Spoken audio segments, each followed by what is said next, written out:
All right, so a lot of you have reached out to me and are asking the same thing. Mason, what is the cost of living now that it's 2023? I'm thinking about relocating to Austin. If that's you, then this is a video you're not going to want to miss. Let's go.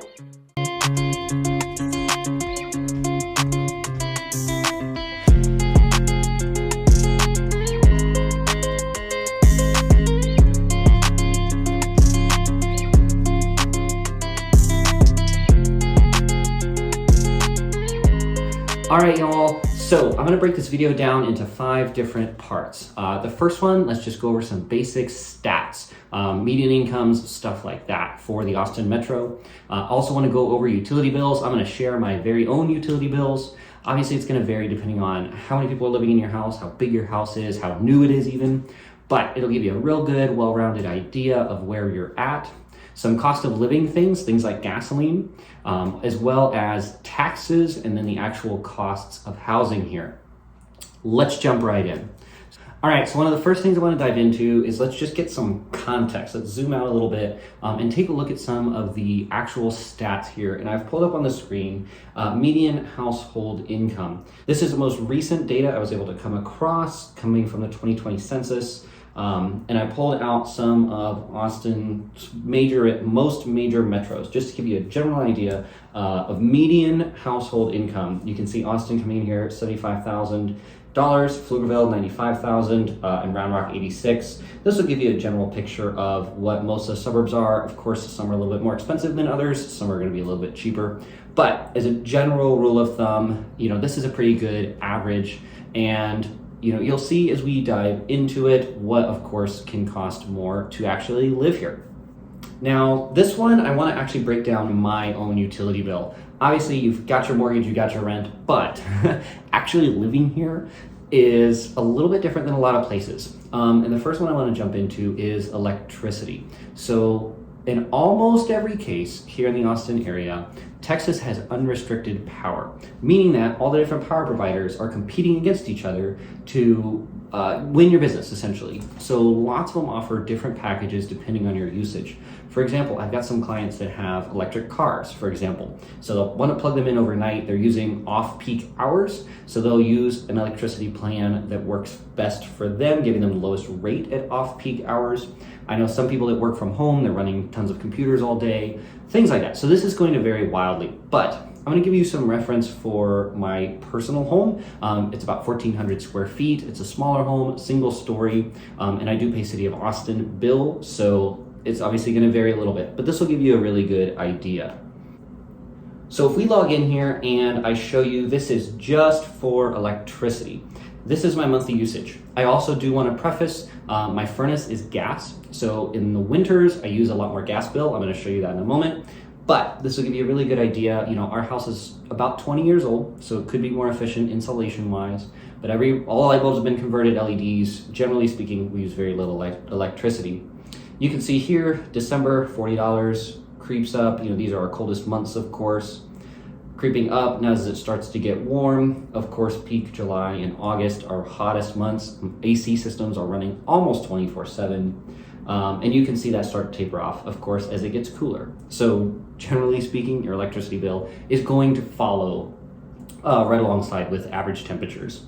And you can very clearly see that here. But generally speaking, this is what my power bills are. Now, I do have some clients. I was literally talking to one listing I've got. It's right around 3,000 square feet in Round Rock. That house, being about 10 years newer than mine, runs almost exactly these same electricity bills. It's going to vary wildly, but I would say this is, generally speaking, a good ballpark for a normal-ish house. Something reasonably modern, not necessarily like spray foam, super well insulated, but this will give you a general, well-rounded idea of what your electricity would cost here in the Austin area. So next I want to jump into water bills.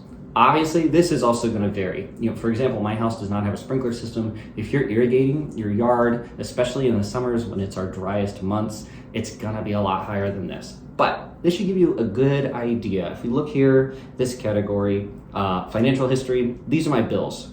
I will say, I want to point out too, the February bill and the February usage, I don't know what happened here. I feel like this is an error online, but generally speaking, pretty darn consistent. Between this one, I actually planted new grass in May. So a little bit higher, but generally speaking, right around $70. And there's, of course, 2 people living in our house.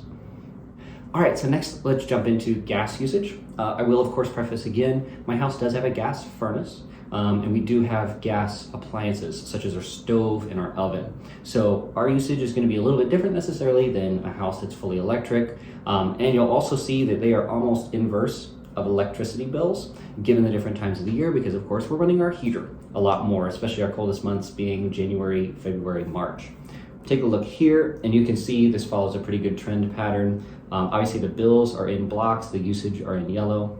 But you can see here, $49 bill, $70 bill, about $70, and anyways. And these continue and go down obviously quite a lot in the spring and summer, and then back up again once it starts to get colder. Generally speaking, it's not a very expensive thing to run on natural gas. You know, I'm sure a furnace could be more efficient. It could be newer. It is about the same age as the house. It's right on 20 years. Our water heater, also older, could be more efficient. Generally speaking, they're inverse of electricity. And most of my clients that deal with this, that 3,000 square foot house I referenced also, is almost identical to. It's gonna go up by about the amount that your electricity bill goes down.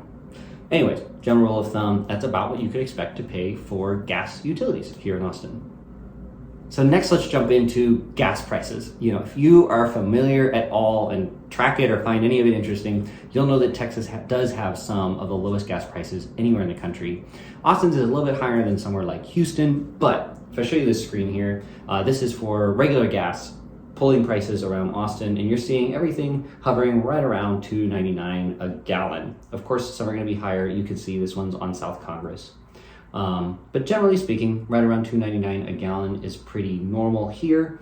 And you can see that with our averages. Premium is usually 50 cents or a gallon or so more expensive here than regular. But if you drive a lot like I do about 30,000 miles a year, you'll really care about this. But of course, just a good general idea gives you a further idea of what it would cost to actually live here.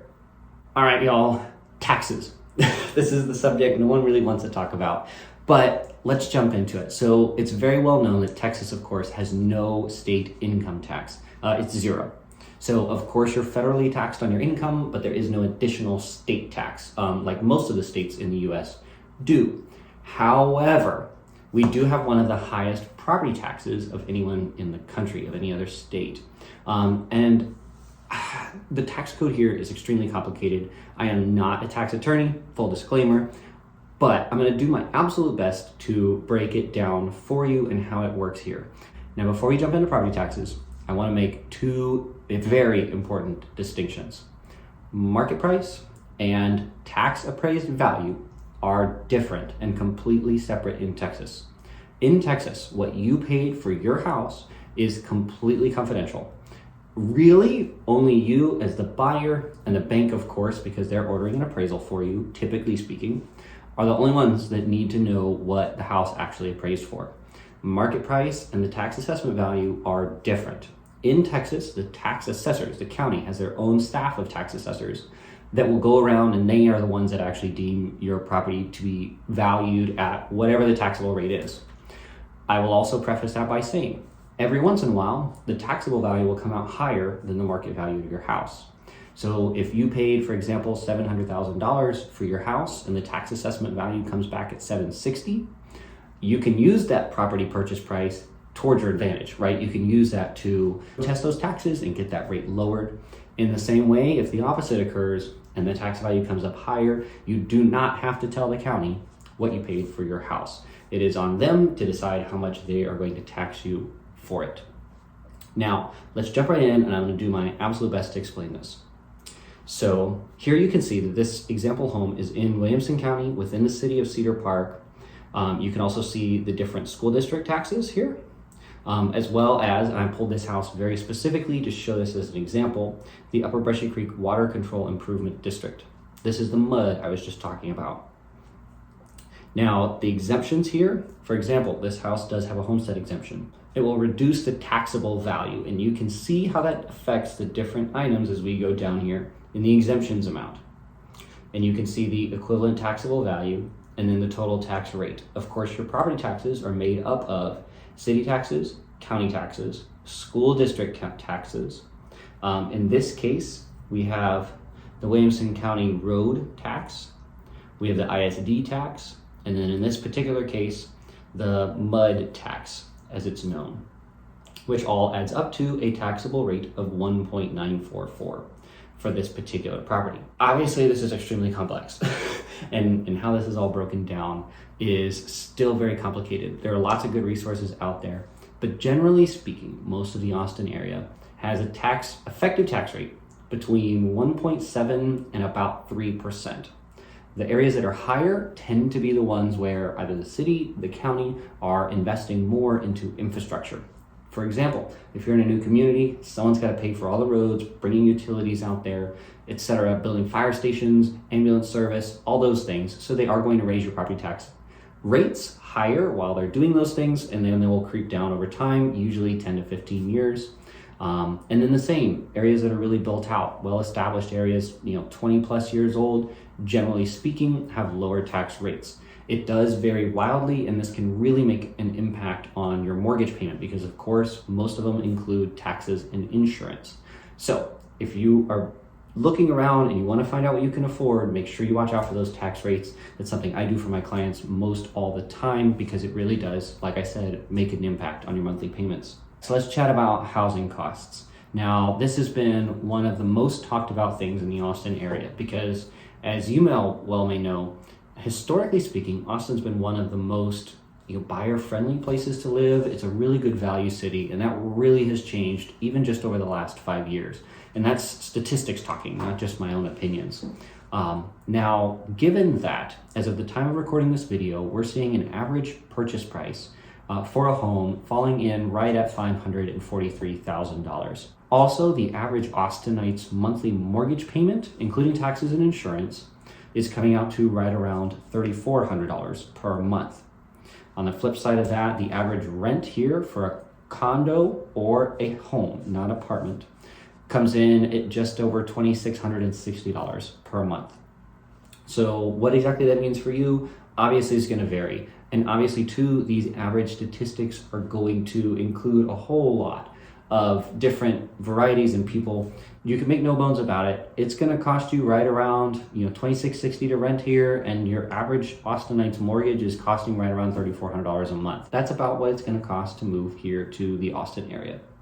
All right, well, if you've made it this far, thank you so much for watching. Again, my name is Mason Bleasdell. If you're looking to relocate here, call me, text me, email me. It is that easy. Let's connect. Let's see what all these things mean for you in your specific situation, for you in your budget, for you and what your family is looking for. I am a born and raised Austinite. I love this city. It is my home, and it will be for as long as I can control it. I love it. I love helping people relocate here. It is one of my favorite things to do, and it gets you plugged in, help you find the fun things to do, help you find good schools if that applies to you. Whatever you're looking for, I want to help be a resource for you to find it. Thanks so much again for watching, and I will see you in the next one.